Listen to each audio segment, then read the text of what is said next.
Nice. Thank you, Bangladesh, for supporting us.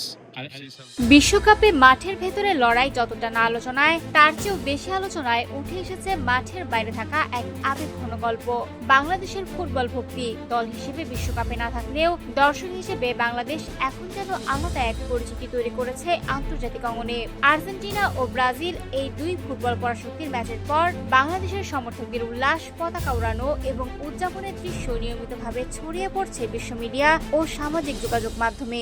এই উন্মাদনা এখন পৌঁছে গেছে বিশ্ব তারকাদের কাছেও। এর আগে আর্জেন্টিনার বিশ্বকাপ জয়ী গোলকিপার এমিলিয়ানো মার্টিনেজ বাংলাদেশের সমর্থকদের প্রতি তার ভালোবাসা প্রকাশ করেছিলেন। তিনি জানিয়েছিলেন, বাংলাদেশের মানুষের আর্জেন্টিনার প্রতি গভীর আবেগ তিনি জানেন এবং সে ভালোবাসার প্রতি তিনি কৃতজ্ঞ।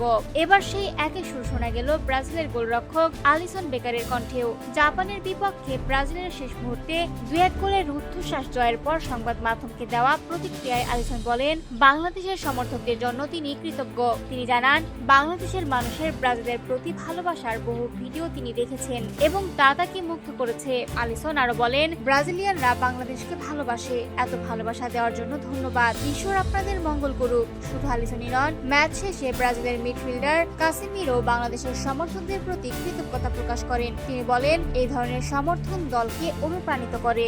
অন্যদিকে আর্জেন্টিনার হয়ে মার্টিনেজ আগে বাংলাদেশ সফরের অভিজ্ঞতা ও বাংলাদেশের মানুষের আবেগের কথা স্মরণ করেছিলেন। এদিকে শেষ 16য় ব্রাজিলের প্রতিপক্ষ হতে পারে নরওয়ে অথবা আইভরি কোস্ট। আর্জেন্টিনা আগামী 4 জুলাই কেপ ভার্দের বিপক্ষে তাদের পরবর্তী ম্যাচ খেলবে।